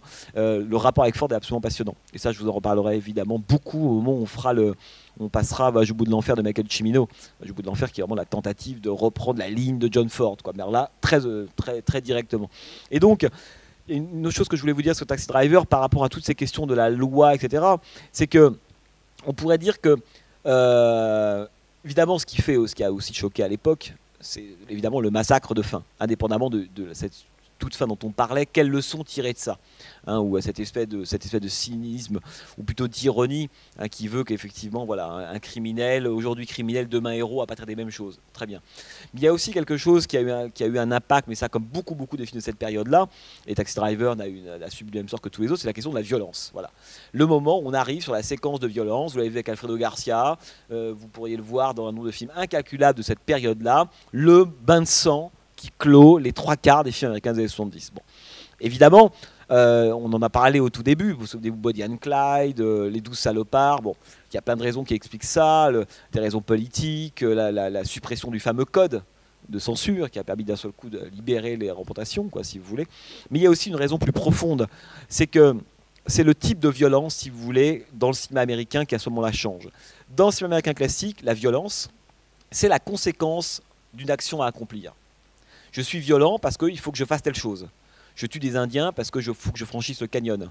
Je tue ces brigands ou ces voleurs de bétail parce que je veux protéger mon territoire. Mais en fait, la violence est toujours la conséquence d'une action, de quelque chose que je veux obtenir, acquérir, etc. Autrement dit, la violence, elle est légitime. C'est le carburant, si vous voulez, d'action. Donc, on considère, dans le cinéma américain classique, qu'au fond, que la violence, c'est terrible à dire, mais elle est acceptable dès lors qu'elle est légitimée par l'action, si vous voulez. Bon. Tout le problème dans les années 70, dans le cinéma du Nouvel Hollywood, et c'est la dimension critique de ce cinéma-là, c'est qu'il a découplé les deux. Il s'est dit, mais il n'y a pas de violence légitime, pas légitime. Il y a de la violence, un point, c'est tout. Et donc, comme l'action était en crise, dans le cinéma du Nouvel Hollywood, souvenez-vous, c'est quand même l'époque du Vietnam, de l'assassinat politique, des revendications, de la perte des repères. Taxi Driver est quand même un grand film sur la perte des repères. Comme l'action était mise en crise, parce que l'action a une dimension conservatrice, si on veut. L'action étant mise en crise, la violence se retrouve orpheline, toute seule. Et donc, elle s'exprime hors d'une action qui la légitime. Vous comprenez ça? Et ça, c'est super important parce que c'est sous l'argument, l'éternel tarte à la crème, vous savez, sur l'action de la violence gratuite. Moi, combien de fois que des gens m'ont dit, Bonnie and Clyde, la fin, c'est vraiment la violence gratuite. Taxi Driver, c'est la violence gratuite. Mais bon, on pourrait, la fin de La Rose Sauvage, c'est la violence gratuite. Bon, mais non. C'est précisément le moment où l'action se sert de la violence comme d'un carburant, que là, au fond, on devrait presque être choqué par la façon dont elle est utilisée. Là, c'est la violence pure, c'est-à-dire la violence dans ce qu'elle est originelle dans la culture américaine. Il y a de la violence. Maintenant, c'est comment on la dépenser. Alors, soit on la dépense de façon classique, on trouve des actions qui la dépensent, c'est très acceptable, honorable, ou alors, dans le moment moderne, ce qui est les films qu'on est en train de voir là, la violence, elle ne trouve plus d'action à sa mesure. Ça marche plus, ça colle plus. Donc, mais là, il faut que la violence soit quand même dépensée. D'où le fait que, très souvent dans ces films-là, et Taxi Driver est un très très bon exemple de ça, mais on pourrait multiplier d'autres exemples, c'est que la violence, comme il n'y a plus d'action possible, on tourne en rond, on fait des choses qui servent à rien, on se fait tuer par des gens qu'on n'avait jamais rencontrés, le hasard est rentré en ligne de compte. Vous voyez ce que je veux dire, c'est bon. Ça, on en a déjà parlé. Comme toutes ces choses-là ne créent plus d'actions qui font avancer le schmilblick, on pourrait dire les individus et le monde, la violence continue de s'accumuler. Parce qu'à aucun moment, il y a une action qui permet de la dépenser véritablement. Et comme elle s'accumule au fur et à mesure du film, effet boule de neige de Travis Bickle, à la fin, elle est dépensée sous une forme qui est toujours apocalyptique. Parce qu'elle n'a pas été dépensée sous une forme homéopathique, action par action par action par action. Là, il n'y a plus d'action, donc on prend toute la violence du cinéma américain classique, on la retient, c'est un peu comme une cocotte minute, et à la fin, tout ça, ça explose. Et c'est ce qu'à l'époque, c'est stupide, mais c'est comme ça, on appelait la violence gratuite. Parce que justement, on n'arrivait pas à faire coïncider, si vous voulez, la quantité de violence avec l'action accomplie. On se dit, mais à quoi ça sert? Voilà, la grande idée du à quoi ça sert. Sachant qu'on considère toujours que la violence est acceptable dès lors qu'elle sert à quelque chose, ce qui est atroce, mais c'est comme ça, dans la vision conservatrice qu'on a des films. Dès lors que, oui, d'accord, j'ai tué 2500 Indiens, mais j'ai quand même mon petit Black Panther. Bon. Alors que si on tue 2500 Indiens pour même pas de Black Panther, alors là, c'est la catastrophe. Donc c'est intéressant de dire quel est le point de vue, où est-ce qu'on met notre boussole morale, si on veut. Et ça a été une des grandes critiques qu'a dû essuyer tout le cinéma américain des années 70. Tous les films là que vous voyez, vous le verrez avec Martin et vous le verrez avec Voyage au bout de l'enfer, la fameuse séquence de la roulette russe, on y reviendra. Voyage au bout de l'enfer est un film qui a pas du tout provoqué l'unanimité quand il est sorti, très loin de là. Alors là, très très loin de là. Même Cimino s'est fait traiter de fasciste, de raciste, de tout. C'est un film, évidemment, aujourd'hui tout le monde le considère comme un chef-d'œuvre, mais à l'époque, le public suit, mais globalement la critique pas du tout. C'est toujours intéressant. Et cette question de la violence, elle est toujours au cœur des films qu'on est en train de voir, en fait, finalement. Soit on est du côté de la paranoïa, soit on est ou alors de l'énergie, si vous voulez, au sens plus large du terme.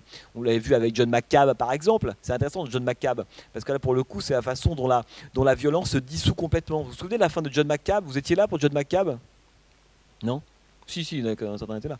Film de Robert Altman, 71. Et c'est intéressant de voir comment est-ce que Robert Altman, lui, prenait la violence du genre, le western, qui doit à la fin éclater, sous la forme d'une bataille, d'un duel, il la dégonflait littéralement. Ça fait pchit à la fin. Il n'y a plus rien, on ne sait plus où sont les individus, il y a de la neige, on n'entend plus rien, tout le monde s'occupe d'aller éteindre le feu d'une église. Mais autrement dit, il attaquait l'action par une sorte de dégonflage, si vous voulez. Martin Scorsese, lui, il attaque l'action par une forme d'hypertrophie. Hein, c'est l'apocalypse, c'est le trop de violence. Et c'est intéressant parce qu'au fond, c'est la même chose. C'est deux façons de montrer que l'action classique, ou que le couple extrêmement pervers entre l'action et la violence, ce couple-là ne marche plus dans les années 70. Et c'est aussi une façon idéologique d'attaquer cette Amérique-là de l'époque. Ça ne marche plus. Et les événements américains le prouvent tous les jours. Hein. Autrement dit, comme ça ne marche plus, on attaque, on la fait dysfonctionner. On voit ce que ça donne. Alors soit on s'attend à un final apocalyptique où tout le monde se retrouve, et finalement personne ne se retrouve, c'est le cas de John McCabe. Enfin, non seulement personne ne se retrouve, tout le monde se perd, on n'entend plus rien, on meurt de froid, on les voit même plus dans le cadre, et en plus tout le monde s'en fout, tout le monde est parti éteindre un feu à côté. C'est quand même le top du top en termes de désintérêt, de dégonflage de l'action. C'est l'anti-climax, si vous voulez, du cinéma américain classique. Et là, dans le cas de Taxi Driver, c'est le climax malade. Hein, vous en voulez. Alors on y va vers ce moment de l'éclatement. Mais en fait, on y va, on ne sait même pas comment. Parce qu'effectivement, il n'y a aucune logique. On passe, comme je vous disais tout à l'heure, d'un but à un autre, à un candidat, sauver une prostituée, refouler. Parce que si ça se trouve, si Betsy avait couché avec lui au début, peut-être que rien de tout ça serait arrivé. On est d'un point pulsionnel en permanence, hein, c'est pulsionnel, il n'y a rien d'autre que ça chez Travis Bickle. Mais là où Scorsese est assez pervers, c'est qu'il se dit l'action ne sert à rien, mais par contre je vais garder cette idée de la progression vers la violence. On va vers des séquences de plus grande violence, si vous voulez. Et à la fin, ce qui est génial, c'est que tout ça éclate, mais en fait pour rien. Parce que ça éclate pour rien. Que rien n'a changé. Travis Bickle là, est un petit héros, mais on l'aura oublié le lendemain. Les macros, il en a tué 3, il en a 12 000 partout. Parce que dans son esprit malade à lui, évidemment, ça prolifère, il n'y a plus d'ailleurs. Donc en fait, c'est une fin totalement inutile, Taxi Driver. C'est ça qui est génial, c'est que c'est un film qui part de rien, qui n'arrive nulle part. Et ça, c'est, à mon avis, c'est une des grandes modernités, évidemment, du film. C'est un film généralement, le récit classique, il va vers une plus grande résolution, si vous voulez. Là, non. C'est pour ça que la toute fin est importante. Parce qu'on aurait pu dire, oui, mais la résolution, c'est qu'il va mieux. C'est qu'il est guéri, il fera plus de bêtises, Travis. Pas du tout. Hein, les tout derniers plans du film, hein, le retour de la musique de Bernard Herrmann, hein, quand on voit le film, on se dit, mais c'est vraiment du surplace, c'est le côté Searchers. Même cette résolution-là, elle aurait pu être qu'intime et personnelle, elle ne fonctionne pas. En fait, c'est un film qui tourne totalement en rond. C'est un film qui ne sert à rien. Mais du point de vue classique, si vous voulez. Hein, pour moi, c'est un des grands intérêts de Taxi Driver. Hein, c'est vraiment mettre en route, si vous voulez, le mécanisme de l'inutilité pendant 1h55. Hein. Mais attention à ne pas confondre avec l'idée tranche de vie à la Cassavetes ou à la Lashby. Cette idée, le film commence, ces personnages existent avant moi, je montre un moment de leur vie pendant 1h45, ce moment de leur vie, non, il n'y a rien d'exceptionnel, mais c'est comme ça, et je les quitte, et ils continuent leur vie après le film. Ça, c'est autre chose. Ce que nous montre Martin Scorsese, c'est pas un fragment de vie. Il prend juste un schéma, on pourrait dire classique, et il le détruit de l'intérieur. Il nous dit, voilà, on va suivre effectivement, on le prend là, il revient du Vietnam, il rentre à New York, il rentre dans le bureau, il prend un boulot, et puis à la fin, il fait tout exploser, hein, mais en fait, tout ça ne servait à rien. C'est un film sur l'inutilité. Et moi, j'aime beaucoup ça, alors que c'est un film sur l'inutilité, alors qu'on a l'impression qu'il se passe toujours plein de trucs. C'est pas une utilité à l'européenne, où personne ne fait rien et se regarde ne rien faire. Pas du tout pareil. Hein. Là, on a toujours le sentiment, non, il va acheter des armes, il fait des choses, il invite des gens, il se déguise, il change de tenue, il agresse, il tente de faire. C'est un Américain, c'est un vrai personnage américain. Hein. Le problème, c'est qu'il s'agite plus qu'il n'agit, et il fait des choses qui ne servent strictement à rien, parce qu'il confond le réel et son mental malade, quoi, si vous voulez. On est dans la paranoïa pure. Alors, ce qui est pas du tout la même chose que la non-action européenne, hein, si vous voulez. Ça, c'est encore autre chose. C'est pour ça que je trouve que c'est un film, pour moi, extrêmement intéressant, quoi, si vous voulez, à comprendre. Après, moi, la limite que j'ai avec le film, on en parlait avec Jean-Paul tout à l'heure, c'est que autant je me dis que tout ce qu'on vient de se dire, ça en fait un film évidemment formidable, à une ou deux erreurs près, inattaquable, génial, etc. En même temps, après, il faut rentrer aussi, avoir un minimum d'empathie avec les propres obsessions de Scorsese, qui sont des obsessions de Cato, hein, venant de Little Italy, puritain. Le film est écrit par un calviniste rigoriste, quoi, voilà. Que si on rentre dans ce trip-là, c'est-à-dire le feu, les bras en croix, les croix sur les cartouches, la rédemption, et on sait que Scorsese, les signes religieux dans le film abondent, hein. On n'y revient pas, mais ils sont tous visibles en permanence. Hein, l'enfer, le feu, voilà, on est vraiment dans le trajet, la souillure, la rédemption, tout y est. Bon, moi, par exemple, je ne suis pas du tout sensible à ça en tant que spectateur, ça ne me parle pas du tout. Vraiment pas du tout. Or Scorsese fait des films de cathos puritains, hein, et qui à un moment donné a conscience de ça et qui fait tout exploser. C'est ça que je trouve intéressant. C'est un peu son côté Ferrara, si vous voulez. Hein. C'est une violence. Regardez la séquence de fin. La séquence de fin, elle est belle, enfin, elle est problématique lorsque De Niro rentre dans le bouge. C'est extrêmement froid. On dirait un robot. C'est très très mécanique. Il y a quelque chose de totalement coincé dans ce déchaînement de violence par ailleurs. Le contraire de la violence de Sam Peckinpah, par exemple. Hein. Je disais à Jean-Paul, moi j'adore Peckinpah parce que je trouve que c'est un sentimental. Hein. Il y a des livres de La Flamme d'Ordre Sauvage, c'est un grand sentimental. Alors que Scorsese n'est pas du tout un sentimental. C'est un cateau qui doit faire exploser la soupape du puritanisme. Et on sent ça à la fin du film. Hein, il y a un côté totalement rigide. Vous avez la façon dont c'est pas du tout chaleureux. Hein, c'est vraiment cette espèce d'homme qui est droit, qui est extrêmement coincé, rigide. Il s'arme avec des bras même en mécanique. Hein, il essaie de trouver un système. Plus il avance dans le film, plus il va vers une grande violence, une grande froideur et une grande rigidité. D'une certaine façon, on a presque le sentiment d'avoir par moment le retour du refoulé, hein, puritain de Scorsese. Et je pense que c'est un film qui est aussi intéressant pour ça. Quand Scorsese apparaît dans le film et il dit « Ma femme me trompe avec un noir, je lui foute un flingue là où vous savez », c'est un type de violence particulier. Hein, vous voyez ce que je veux dire? Et ça, je comprends que ça puisse être aussi la limite quand on voit Taxi Driver. En même temps, c'est l'univers de Scorsese. Ça a toujours été ça. De After Hours à Boxcar Bertha qui se termine avec le moment où David Carradine est crucifié, hein, sur un wagon pendant la dépression. C'est un très très beau film, Boxcar Bertha.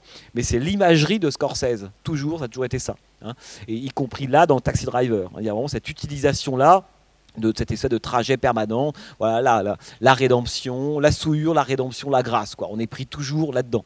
Hein. Et évidemment, pour moi, tout l'intérêt du film, c'est que la grâce, il ne l'atteint pas.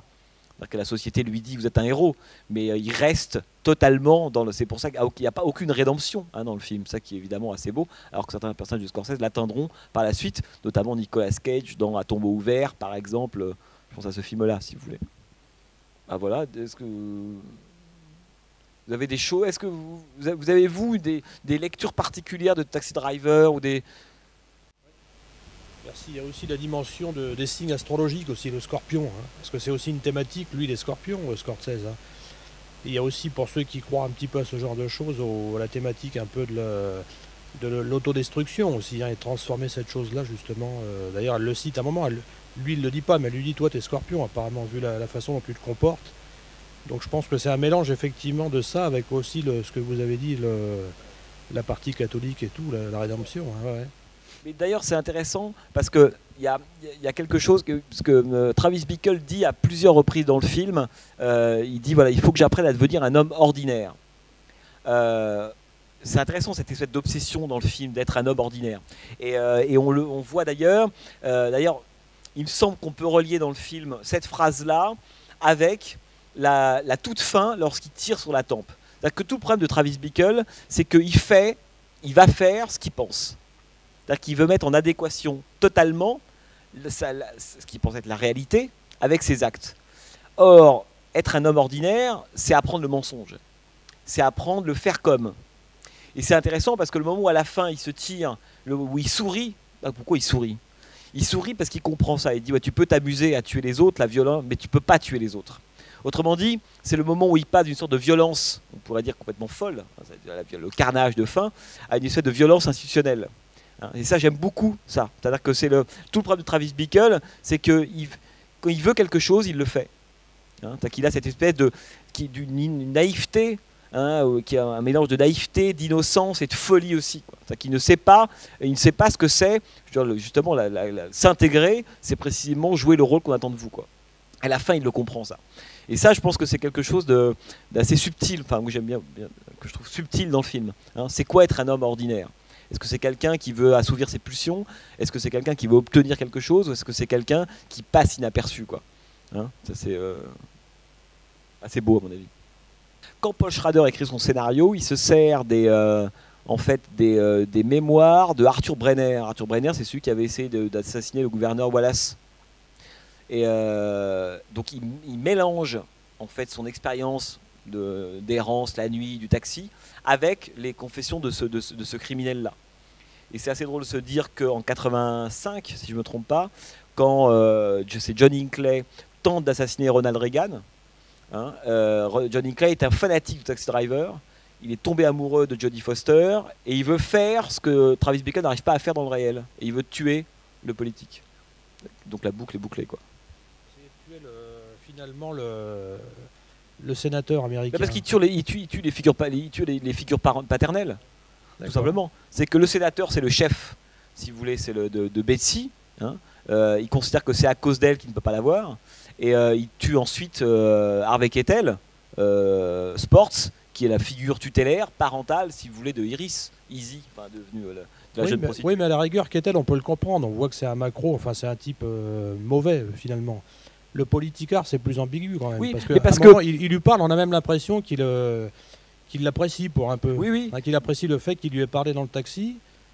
C'est pour ça qu'on a du mal, du mal à comprendre pourquoi il avait envie de tuer finalement. Mais parce que je pense que, à mon avis, je suis d'accord, mais je pense qu'il n'y a pas de but.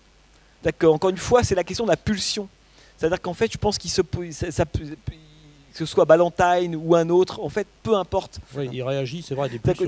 C'est pour ça que j'aime beaucoup la façon dont, en l'espace d'une minute, il change de plan. C'est-à-dire qu'il veut tuer l'homme politique, il se prépare, il va voir l'homme au début, il se convainc même, en tout cas c'est ce qu'il écrit à ses parents, ce qu'il dit à la fille, j'ai appartenu au service secret, il se met à incarner, hein, tout simplement. Et pour lui, c'est même plus sûr d'ailleurs qu'il ne se sent pas lui aussi service secret, donc il prend d'abord ses renseignements, il flaire un peu le terrain, donc c'est son projet à un moment. Et ensuite il retourne, on se dit, bon, et là ça marche pas, et en une minute, il a changé d'objectif. Ça, c'est extrêmement déstabilisant dans le film. Ouais, hein, et on pourrait dire que ça pourrait durer. On voit bien que ce qui guide le film, c'est plus du tout un but terminal qu'on essaie d'atteindre par différents moyens, même s'il faut un peu passer par des voies bizarres. Non, le but du film, c'est la pulsion doit trouver son objet. Voilà. C'est ça qui doit marcher. Et il se trouve qu'il la trouve via Iris et le massacre final. Mais c'est ce qui guide le film, c'est la pulsion paranoïaque de Travis Bickle. C'est ça qui est ce qui en fait un film curieux. Ce que Scorsese disait, je veux impérativement qu'on n'ait pas le sentiment que le film se déroule d'un point de vue narratif de façon linéaire. Voilà. Il voulait donner le sentiment par la mise en scène qu'il y a toujours des accros. Et c'est vrai. Il y a des moments, il y a des drôles de raccords, il y a des ralentis. Il y a très souvent des ralentis, même très fins, sur les yeux. Il y a des choses qui ne semblent pas coïncider. Comme s'il voulait heurter en permanence le sentiment que le film prend une ligne droite, va d'un point A à un point B. Pas du tout. La mise en scène passe son temps à heurter ça, à déstabiliser cette espèce de linéarité qu'on aurait attendue, quoi, si vous voulez. Et on se demande d'ailleurs si toutefois il avait une relation avec Betsy, enfin une aventure s'était passée, si finalement le reste serait arrivé. Ah bah non. S'il aurait pas trouvé un certain hypothèse, équilibre. Ouais. Hein. Moi je crois pas. Que le problème c'est qu'en fait Betsy, c'est le fameux objet de la pulsion. En fait ça se fixe pas à ce moment-là. Si ça s'était fixé, là on sait pas.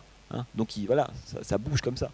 Mais en fait il est un peu comme vous savez, c'est un peu comme l'évolution des films de vampires. C'est-à-dire que le vampire classique, il veut Mina Harker. Souvenez-vous, dans Dracula. Il l'a vue, elle est formidable, etc. Il pense plus qu'à elle.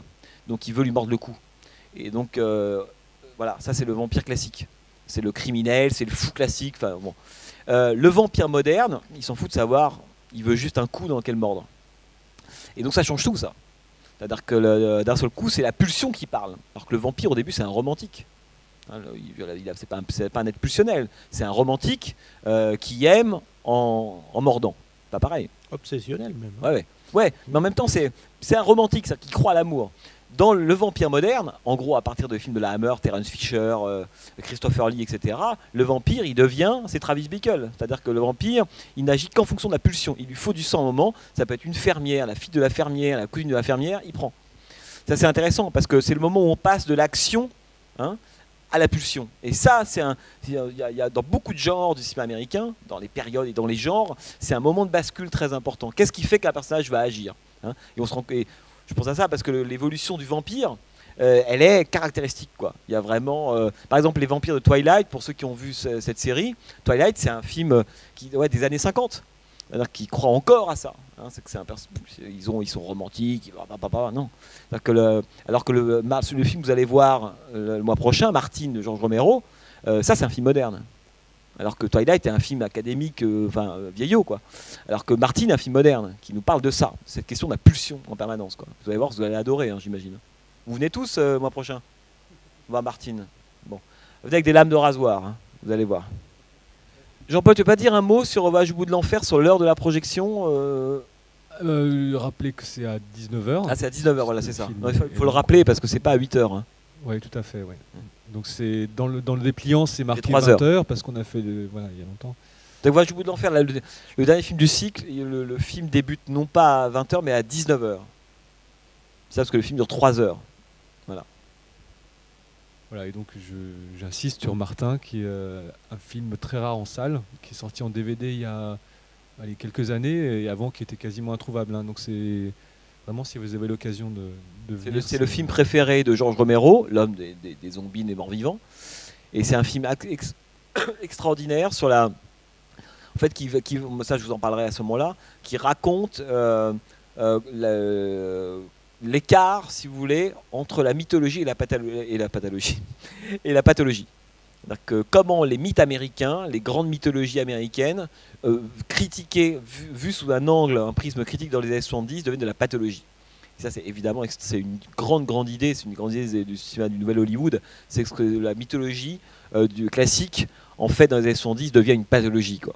Et c'est exactement ce que raconte, c'est un drôle de film de vampire, qui est un film contemporain qui se passe aujourd'hui à Pittsburgh, et qui raconte exactement ça. Donc ça, venez voir Martin, c'est un film assez rare et formidable, quoi. Alors pour Martin, c'est 20h, et le mois d'après, c'est-à-dire début juin, pour la dernière séance du cycle, c'est Voyage au bout de l'enfer, ça sera 19h parce que le film est très long. Voilà. Mais on fera le débat aussi par la suite, hein, c'est évidemment. Vous avez tous vu déjà Voyage au bout de l'enfer? Ouais. Mais je pense que ça, c'est le... On en parlait d'ailleurs avec Jean-Paul de la restauration, c'est un vrai problème pour les films de cette époque-là. Parce qu'à cette époque-là, d'abord, c'est tourné avec des pellicules différentes. Voilà, sans entrer dans les détails techniques, c'est un autre type de pellicule qui produit un autre type de grain et d'éclairage. Et beaucoup, malheureusement, de films restaurés aujourd'hui, y compris en DVD des années 70, lissent les films. Donc on perd ce grain qui est quand même fait pour moi un des grands charmes du cinéma américain de cette époque-là, comme quand on voyait les films en Technicolor dans les années 40-50 de cette époque-là, c'est la qualité de la photographie et du grain. Quelque chose qu'on a totalement perdu aujourd'hui. Les chefs-op, Michael Chapman, enfin, on pourrait citer les chefs opérateurs des années 70, c'est des gens, vous allez voir la photographie de Voyage au bout de l'enfer, c'est le même homme qui a fait John McCabe, le même homme qui a fait Délivrance, le même homme qui a fait Les Moissons du ciel de Terrence Malick. C'est absolument phénoménal. Ce sont des gens qui étaient capables de sous-éclairer les 4/5 du cadre. Alors qu'aujourd'hui, on est dans une logique, qui sort d'abord des années 80, où d'un seul coup, on s'est mis à beaucoup éclairer, à cause de la télévision notamment. C'est un des vrais problèmes de l'influence de la télévision, c'est la télévision a imposé au cinéma d'un seul coup d'éclairer plus les plans. Je veux dire, dans les années, jusqu'aux années 70, on regardait Souvenez-vous de John McCabe, on pourrait citer un nombre de films incalculable, où ce film-là est très sombre. Très très sombre.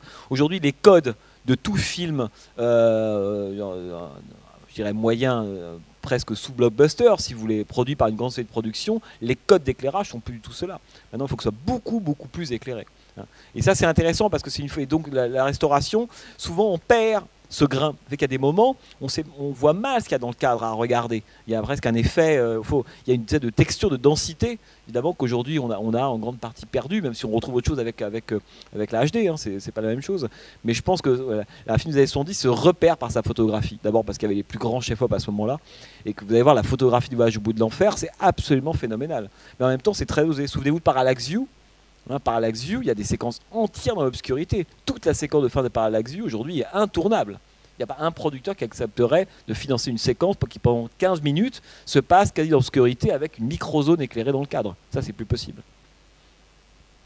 Je dirais qu'à l'inverse, Martin est un film, je crois, tourné en 16 mm, il me semble. Et, Super 16. Complètement indépendant à Pittsburgh. Donc on a une image, pour le coup... qui fait très années 70 aussi, très granuleuse. Très crade, comme on dit. Hein, non, c'est vrai, avec un grain important, mais qui va avec aussi le film, parce que c'est aussi, vous allez voir, c'est aussi un film sur la trivialité. Hein. Le vampire n'est plus du tout cette espèce d'être un peu bigger than life, pour le coup romantique, élégant, mystérieux, etc. C'est juste un gamin totalement glauque, quoi. Et évidemment, l'esthétique du film, elle renvoie aussi à ça, quoi. Bon, et ben voilà, ainsi s'achève la soirée Taxi Driver. Donc merci pour votre attention et rendez-vous donc dans un mois.